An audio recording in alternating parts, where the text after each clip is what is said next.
Hello and welcome to May of 2023. The first item I bought, in order to resell it, is NBA Give and Go. It's a really rare game, but still very hard to sell. I paid €20 including shipping from Austria.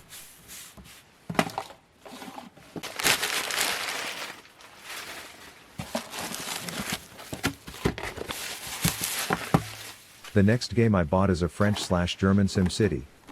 As you can see, the box has some really bad spots, but I bought it because it came with 2 French/German consumer information leaflets.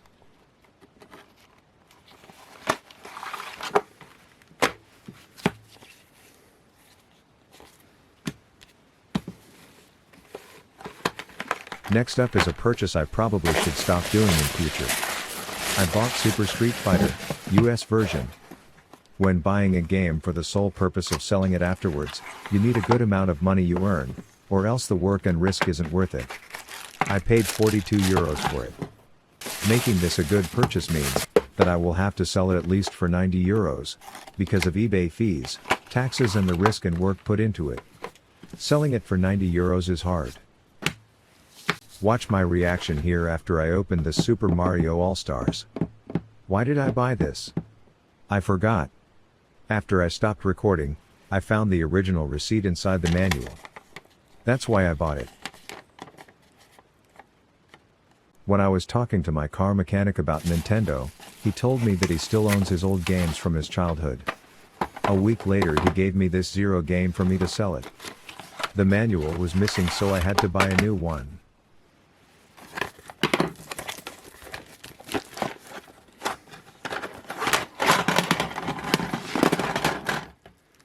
I bought these 7 cartridges from a Canadian seller. The good thing is that the games are comparatively easy to sell.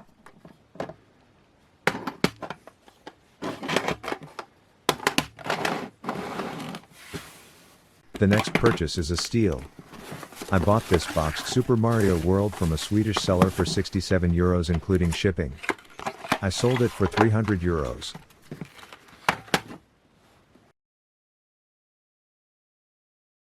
The first thing I bought for my collection are a bunch of Swedish consumer information leaflets and some Bergsala flyers. Over the last couple of months, I bought so many Swedish games that I couldn't keep up with getting these flyers. Now I am able to complete some more games and add them to the collection.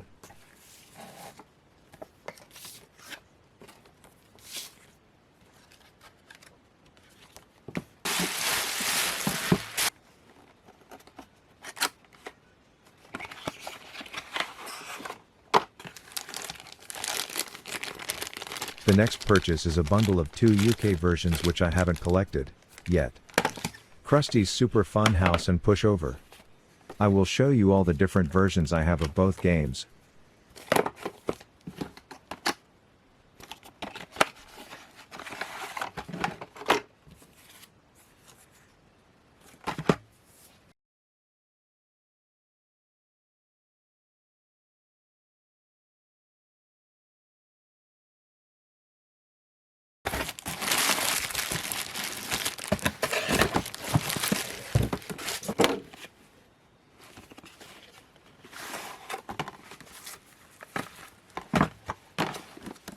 This purchase could have been in the stuff for resale section, because of course I already have all the Mortal Kombat games. But there is this tiny little Swedish black and white manual, which I craved.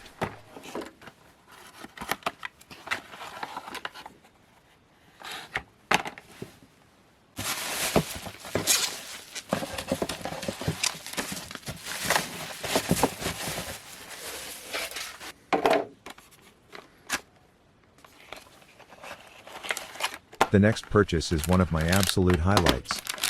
For a total of €204 including shipping from Australia, the country with the kangaroos, I bought the Australian version of Aero the Acrobat, and, now you better fasten your seatbelts, the Spanish version of King of the Monsters. And the best thing about it is, that it included the German black and white manual. And let me repeat it, I bought that from Kangaroo Country. Really funny and a super great addition to my collection.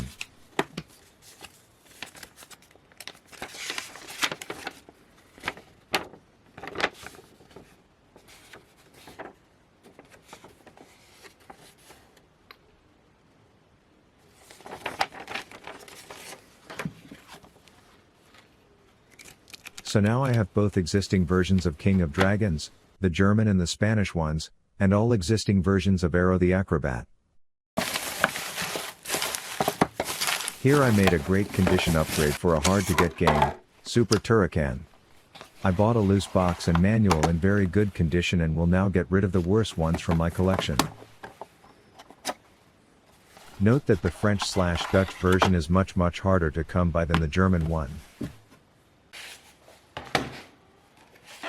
I promise to you that it is no exaggeration when I tell you that the next and last purchase for May 2023 is one of the sickest and craziest I have ever done in my whole life. I found a buy now offer on eBay with a huge collection of Nintendo Entertainment System and Super Nintendo. The price was €1,500.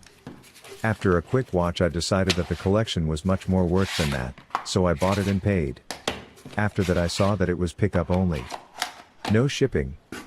Shit, that seller resides 500 kilometers away. So on a very sunny day in the end of May I drove there and picked it up. Holy shit. Check out all those NES cartridges.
The value of all these NES cartridges alone is round about €1,000. But wait, there are 3 consoles and an incredible amount of boxed Super Nintendo games more.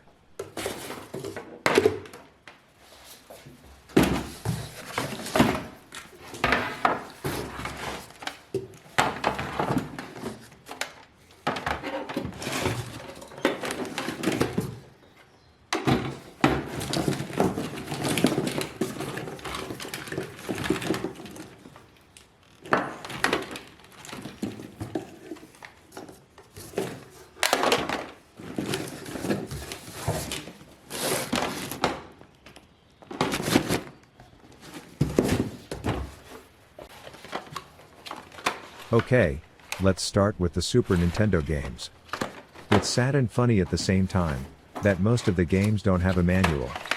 It's good that I have amassed several hundreds of double manuals over the years, so that I was able to complete most of the games. In total I wasn't able to complete about 15 games. So in the next episodes you'll now and then see me complete some of the games of this collection. My feelings about this purchase are very great, because I estimate the total worth of all this stuff at about €5,000, but it could have been so much better. Imagine all the manuals being included, imagine all games with cartridge trays. Imagine overall better conditions, cartridge dust bags, consumer information leaflets or even original receipts. But no problem. It was very entertaining to drive to the cellar, load those 3 huge boxes into my car and check out all the games.